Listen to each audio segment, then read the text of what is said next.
power, extreme speed, from the X-1 that broke the sound barrier to the scramjet aiming for Mach 10. Planes on the cutting edge, from the past, the present, and the future. Now, extreme aircraft on Modern Marvels.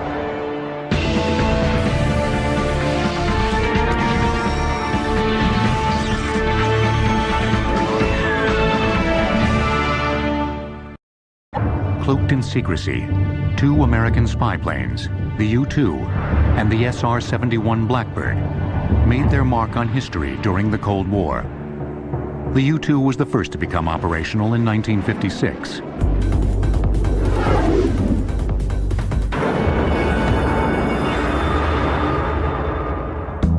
Built originally for the CIA by the Lockheed Advanced Development Projects Group, better known as the Skunk Works, the U-2 could fly higher than any aircraft in existence at the time and provided crucial intelligence on Soviet military activities. When there was worry that the Soviet Union might be gathering a bomber fleet or might be gathering its forces for an attack on Western Europe or whatever else it might be up to, there was no way, literally, to penetrate this Iron Curtain, say fly over it. To operate at 70,000 feet and higher, the U-2's jet engine had to be virtually hand-built, with much closer tolerances to reduce air pressure losses at high altitudes. Flying long transatlantic missions alone at night, navigating only by the stars with a sextant, the U-2 pilots collected intelligence that dramatically improved America's ability to assess the Soviet threat.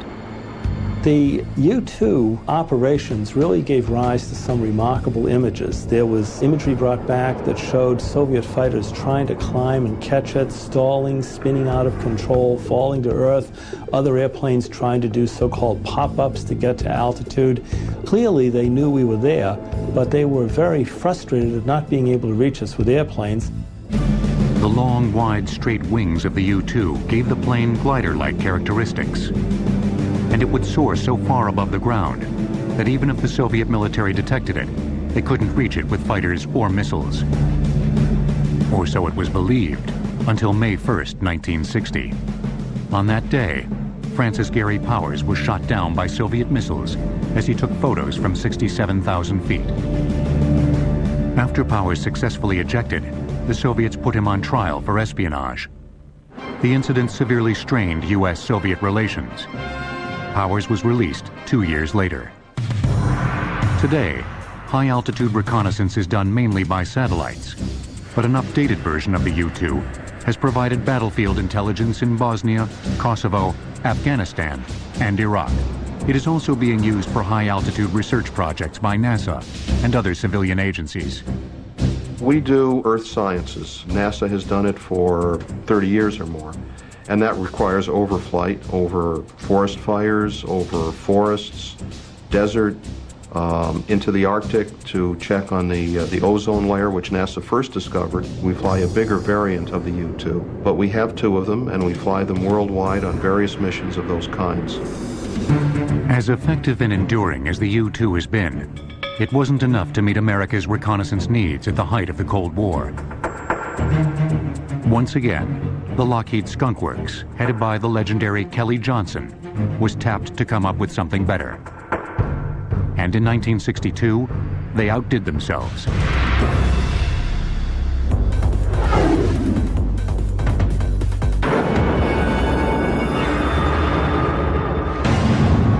SR-71 Blackbird, a high-speed, high-altitude spy plane, is revered by many as one of the greatest jet planes ever built. The ethereal Blackbird could fly higher and faster than any jet aircraft in production, and that still holds today. I knew that this airplane was going to be the fastest in the world. What I didn't know was it would remain the fastest for 40 years. That's astonishing. But I remember back in the 60s, Kelly used to say, and he'd say it kind of aggressively, like I challenge anyone to adversely comment on this. He says, nobody's going to produce an airplane with greater performance than this one by the year 2000. And back then I used to think, well, I hope I hang around long enough for the year 2000 to see if that turns out to be accurate, because before this came along, every 2 or 3 years somebody somewhere would produce one faster. As with the U-2, the initial client was the CIA, not the Air Force. The first version was called the A-12 and made its first flight in spring of 1962. To be able to withstand the heat generated by sustained speeds above Mach 3, the A-12 had to be designed from scratch with new technology and new materials.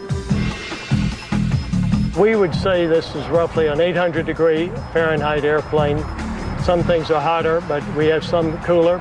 I understand the self-cleaning oven is around 425 and the soldering iron around 550. So that gives you an idea of what kind of heat we're talking here. The airframe was made from titanium and titanium alloys, and the structure was coated with a special radar-absorbing black paint that helped dissipate the heat. Because the aircraft's surface was designed to expand from the heat during flight, the plane would leak fuel while sitting on the ground. The expansion would cause the entire aircraft to grow a couple of inches in length. This is the ejection sequence initiator, and you're flying along and the canopy is closed, and you want to get out, so you pull this thing up. The first thing that happens is this canopy goes, and then up you go, and as you come out, you turn like this, and then you're dynamic this way, and you deploy a stability chute, a small chute just for stability. And the G's may knock you out, but it won't be death concern on that. And as you're coming down, you may still be unconscious, and then when you hit 15,000 feet, it cuts away that baby drogue chute for stability and deploys a large 35-foot chute. The aircraft was about 100 feet long and could carry 20 tons of special JP-7 jet fuel in the fuselage and wing tanks, enough to fly for about 2 hours. During this time, the high-flying spy plane could survey about 200,000 square miles of the Earth's surface. The CIA's highly classified single-seat A-12 version first flew in 1962, and the Air Force's twin-seat SR-71 version first flew in 1964. The two planes were nearly identical, and both could fly faster than Mach 3 at heights above 85,000 feet. The CIA continued to fly the A-12 until 1968, when the Air Force Blackbirds, based at Edwards Air Force Base, took over the reconnaissance duties. It wasn't only the fastest and highest flying airplane of its day, it also pioneered what today is called stealth, the ability to evade detection by radar. That airplane has these very, blended shapes and sharp chines, and it's got the tails folded in and so on. And they, did not much by calculation, but a large amount by intuition and by taking it out to a radar range, sort of the equivalent of a wind tunnel for radar, with models and trying different shapes and so on. And basically, by the time you saw the thing on radar going at Mach 3, it was gone. But now the Blackbird really is gone. The military mothballed the SR-71 fleet in 1990, claiming satellites could do the job better. 2 of the Blackbirds were temporarily reactivated in 1995. Before there ever was an SR-71 Blackbird, another, even more futuristic-looking aircraft was being tested at Muroc. And this one was so far ahead of its time, it would have to wait decades before aviation technology caught up with it. In 1974, an SR-71 Blackbird flew from New York to London in a record 1 hour, 54 minutes and 56 seconds. Flying Wing says it all about the appearance of 2 of America's most futuristic-looking bombers. One from the past,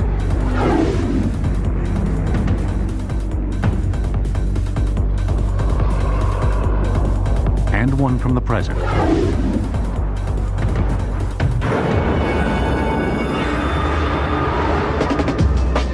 Although separated by nearly half a century, they have exactly the same wingspan and were developed by the same company. The original Northrop Flying Wing bomber first flew in 1946. Its contemporary counterpart, the B-2, had its first flight in 1989 and will probably still be flying decades from now. Aircraft pioneer Jack Northrop was a champion of the flying wing design, which eliminates the standard fuselage and tail found on most aircraft. Northrop, who was a consummate master of aircraft design, the most important designer of the interwar period in the United States, not just because of his flying wings, but because he's taking all the cutting-edge developments in high-speed aerodynamics and streamlining, and he's putting this together. Northrop felt the next logical step was the pure flying wing. This became almost an obsession with him. In 1941, Northrop was awarded a contract to develop and build the XB-35 flying wing bomber, capable of carrying a bomb load of over 52,000 pounds, with a range of 7,500 miles. World War II was over by the time the XB-35 first took to the air in 1946, powered by 4 piston engines. The following year, the YB-49 flying wing with 8 jet engines made its first flight. Air Force Major Robert Cardenas, the officer in charge of the X-1 project, was also chief test pilot for the YB-49 flying wing. Because of the plane's unconventional flight characteristics, Cardenas was nearly killed when he tried to put the flying wing into a stall during testing. When you start slowing down, there's one point at which the airflow over the wing ceases to create lift and you quit flying. And it shudders and it shakes. That's a stall. But I was waiting for the shudder, and instead of that, it just gave kind of a lurch and it went over backwards and started tumbling backwards. So I reached up and I hit the left throttle full power on the left side. Even though it was tumbling, this side went up, tumbling it over into more of an inverted spin, and I could get out of that. Although Northrop insisted the flying wing couldn't possibly tumble, Bob Cardenas knew it could. And he warned his good friend Glenn Edwards, another test pilot, about the problem. Cardenas was apparently proven right by a tragic accident in 1948 that killed Captain Edwards. Edwards was testing the flying wing when it crashed for unknown reasons, killing all 5 members of the crew.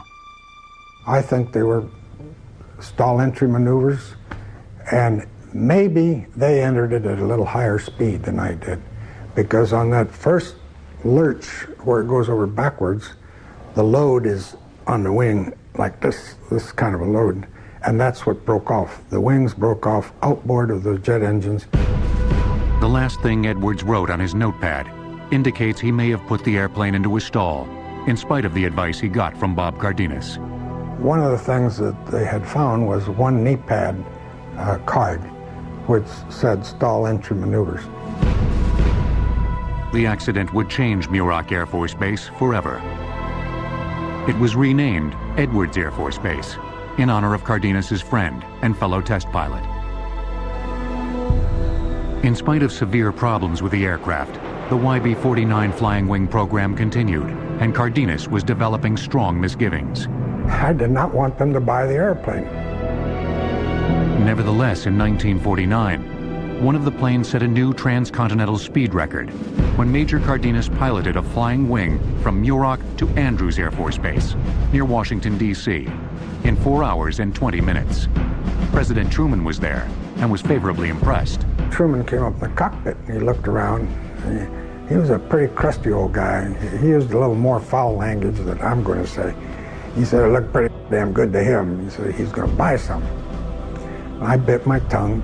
Then down on the ground, he turned to the Chief of the Air Force and he said, why don't you have this young whippersnapper fly this down Pennsylvania Avenue? Rooftop level, I want people to see what I'm going to buy.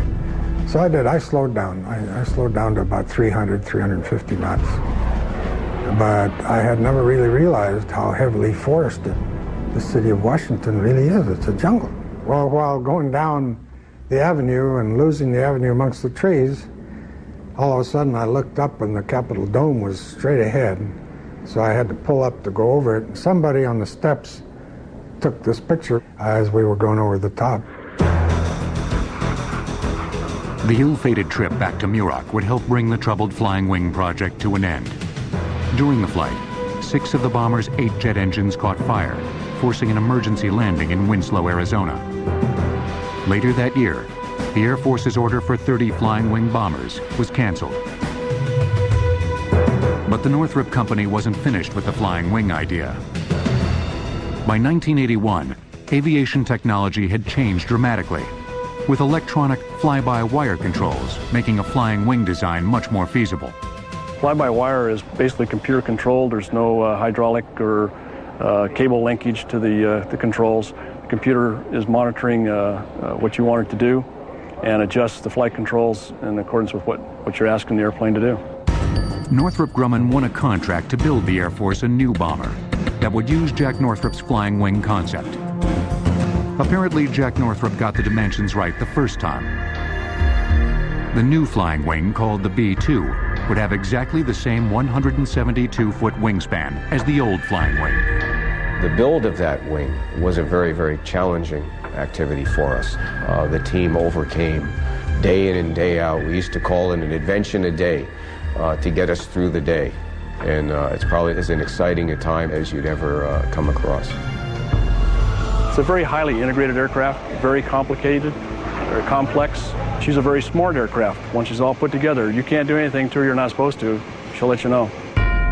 Jack Northrop, who was still very alert and very much interested in flight, had the chance, shortly before he died, to learn about the existence of the B-2 program. And he was very touched. And he said now he knew why God had let him live as long as he had. The B-2 stealth bomber was first revealed to the public in 1988, when it was rolled out of its hangar at the Air Force's Plant 42. To many, it signified that the flying wing design had finally become a successful bomber. To me, it was a vindication for Glenn's death. My work and his death were not in vain. We did accomplish something. We didn't do it, but somebody accomplished the final act of making a system like that. The B-2's first flight came the following year, with test pilot Bruce Hines at the controls. When Bruce Hines was going to fly it, they asked me to talk to him. I told him, I can't tell you anything. It's a different airplane. Just one thing, Bruce, don't stall the airplane. And so after he flew it, I said, Bruce, did you try stalling him? He said, Bob, the damn thing won't let you. It won't let you stall it. The first production B-2 was delivered to the Air Force in 1993. The 69-foot-long bombers are powered by 4 jet engines and carry 2 pilots. They're designed to carry 40,000 pounds of conventional or nuclear bombs and can fly at altitudes up to 50,000 feet. B-2s are subsonic, which means their top speed is just under the speed of sound. The fleet of 21 B-2s based at Whiteman Air Force Base in Missouri first proved itself in combat in Kosovo, where B-2s destroyed more than 30% of Serbian targets in 8 weeks by flying non-stop missions from Missouri to Kosovo and back.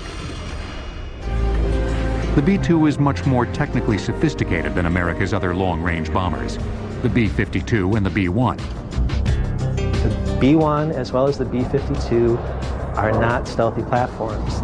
Only the B-2 bomber can penetrate heavily defended airspace, fly for thousands of miles undetected, carrying a huge load of weapons, deliver those weapons precisely, and get out of that area without being detected. Jack Northrop would be more than proud, and proud of the people every bit as much as he's proud of what the people have done with the technology, and certainly some of the very basic vision that he had years and years ago. With the B-2, the U.S. Air Force unquestionably has the most modern bomber in the skies. Now, they need a fighter to match. Enter the F-A-22 Raptor. In Operation Enduring Freedom, the B-2 flew a 44-hour mission with mid-air refueling from Missouri to Afghanistan to an airbase at Diego Garcia in the Indian Ocean. The McDonnell Douglas F-15 Eagle first flew in 1972.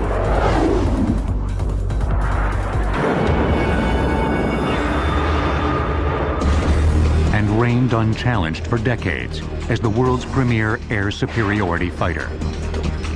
But the new F-A-22 Raptor will finally bring that reign to an end.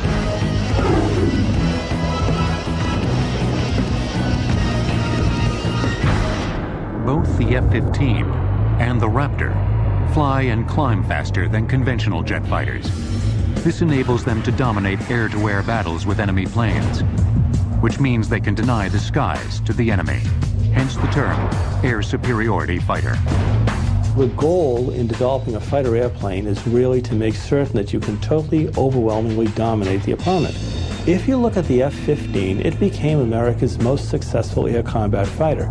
Indeed, you can argue historically it's the most successful air combat fighter of all time, because it has never been shot down in air-to-air combat while shooting down close to 200 opponents in air-to-air combat.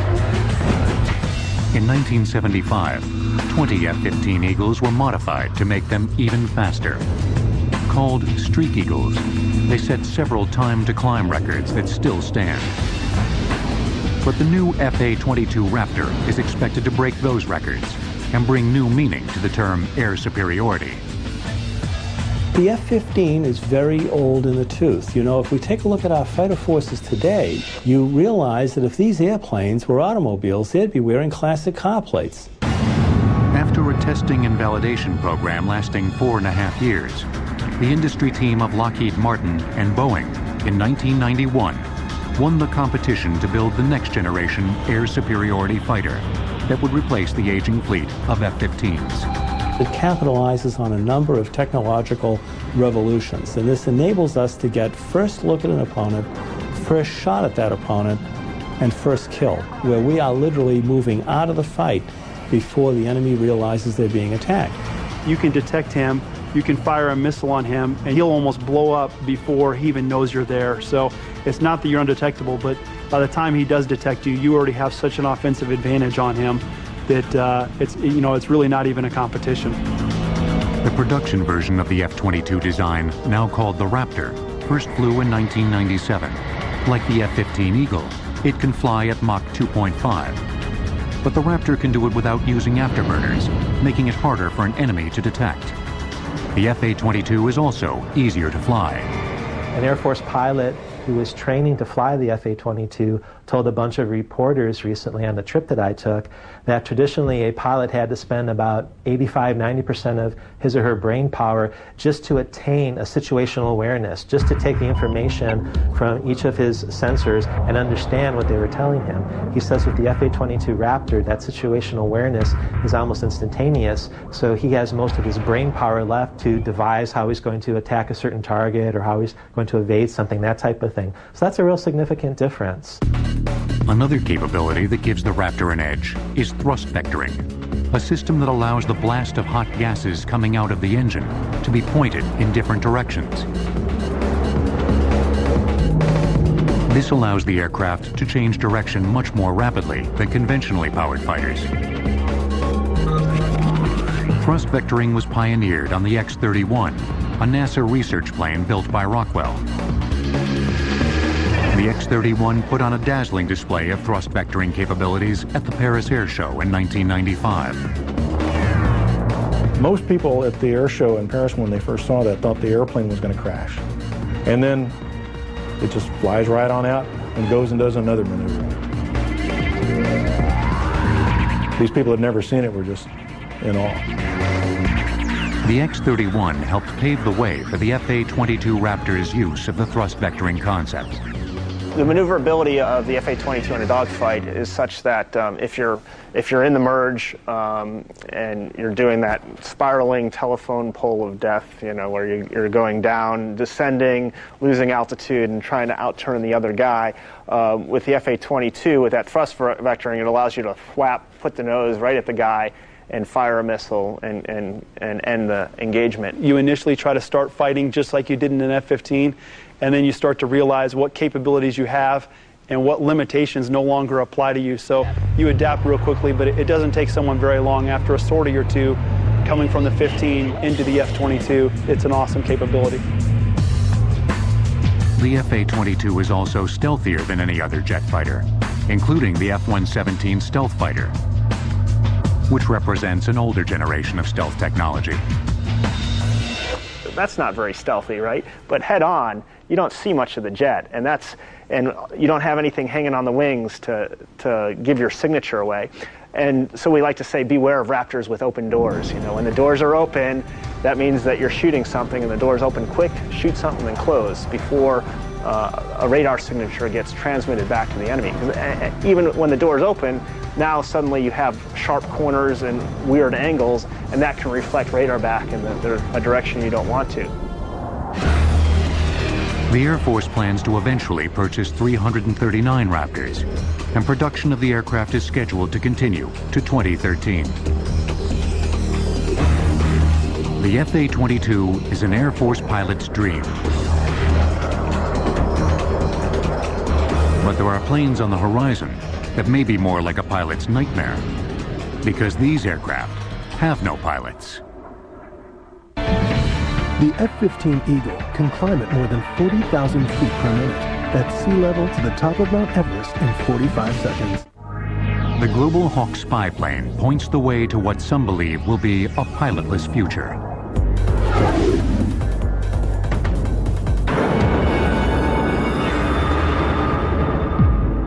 This UAV, or unmanned air vehicle, was seen in action by millions thanks to TV news coverage of its surveillance missions in Afghanistan and Iraq.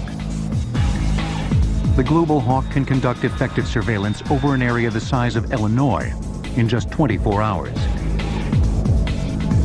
It can also loiter above a specific area, transmitting almost real-time high-resolution images to field commanders. 44 feet long and 15 feet high, the high-altitude reconnaissance aircraft was built for the Air Force by Northrop Grumman. Global Hawk is an autonomous air vehicle. For instance, when Global Hawk did a deployment to Australia, the Global Hawk left California with a click of the mouse. It is fully autonomous, and then it flew across the Pacific Ocean and landed in Australia some 20-odd hours later, at which time somebody clicked the mouse again and shut the engine down on the system.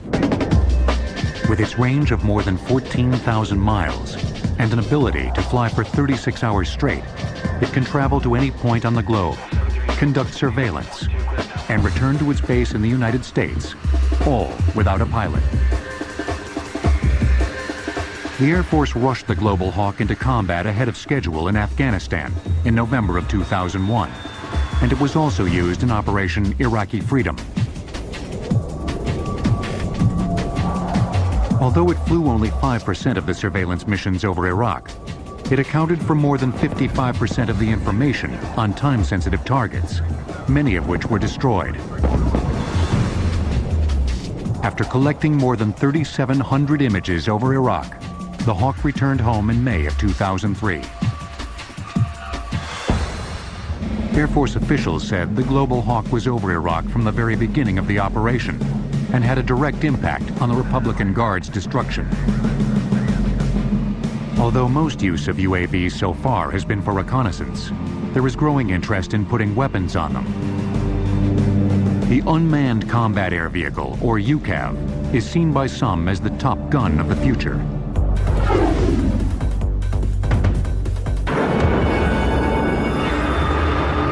One of the most dramatic first uses of an armed unmanned aircraft in combat came during Operation Iraqi Freedom, when Predator reconnaissance drones were outfitted with Hellfire missiles.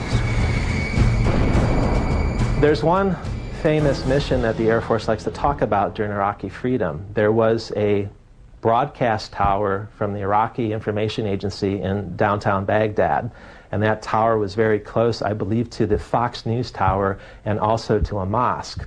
And so it was a very, very dangerous target for the Air Force to go after. So what it did was it sent a Predator unmanned aircraft armed with Hellfire missiles into downtown Baghdad, and the remote pilot who was operating the aircraft from thousands of miles away in the ground control station was able to pinpoint that tower and actually take it out without any collateral damage to the Fox Tower or to the mosque. The Air Force is now testing the Boeing X-45 UCAV demonstrator, which first flew in 2002.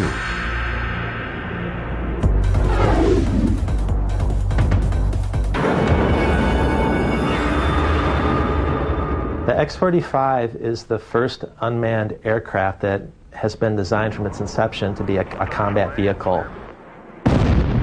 Mark impact.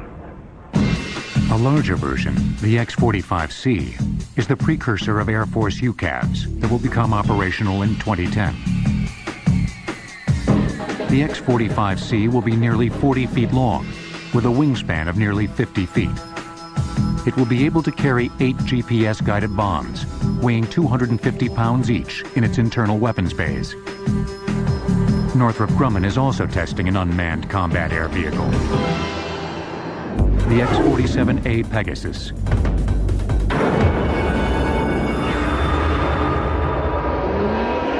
It was designed as a flight demonstrator for the X-47B that could be used by the Navy. Pegasus was our UCAV demonstrator. It was a company-funded investment. The way we approached the Pegasus was basically to demonstrate that, in fact, you could take an unmanned combat air vehicle and land it on the deck of an aircraft carrier.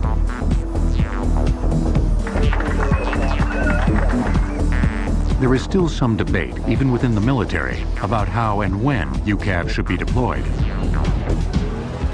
I think there's just this sort of rules of the game, ethical bridge to be crossed of, is it okay for a drone to be, and firing, and are we really sure that that's Osama and, not the head of the orphanage who's walking along the street? There's a lot of, queasiness about doing this. Because, you're looking through a soda straw on these things, and, are you really sure that's the guy? The chances of making a mistake are pretty high, and you really obviously don't want to kill innocent people. We must be very, very careful that we don't develop systems that are so complex that they really transgress whether or not they should be inhabited systems. There's a tremendous value in having the inhabited system because, to be frank about it, an inhabited aircraft carries with it a great deal of innate common sense that sometimes you don't have in a system that's relying on the lineup of ones and zeros. It remains to be seen how commercial airline pilots and private pilots will feel about sharing airspace with planes that have no pilots. Years ago, if any one of us got into an elevator, there was an operator, an attendant inside the elevator. Today, I certainly don't see that person in the elevator anymore. You get at many airports today, and you want to get to another terminal. You get on an unmanned train, and we accept that. It's normal. That's going to take place with UAVs for sure. The technology is there, the will is there, and it's now just a matter of time. As aircraft technology continues its flight into the future, exciting possibilities are opening up that could change our lives and bring the world closer together, just as the jet age did. The challenge for us today is to capitalize on some of these new technologies, and if we seize on that, we will indeed have, I think, a high-speed future. But if we do not, that future will be in the hands of other people. America's very first jet, the P-59 Aerocomet, took off and flew into the future more than 60 years ago. It was a dramatic new concept at the time, but it soon became commonplace and unremarkable. Perhaps 60 years from now, combat jets without pilots and scramjets that fly at Mach 10 will be considered commonplace and unremarkable too.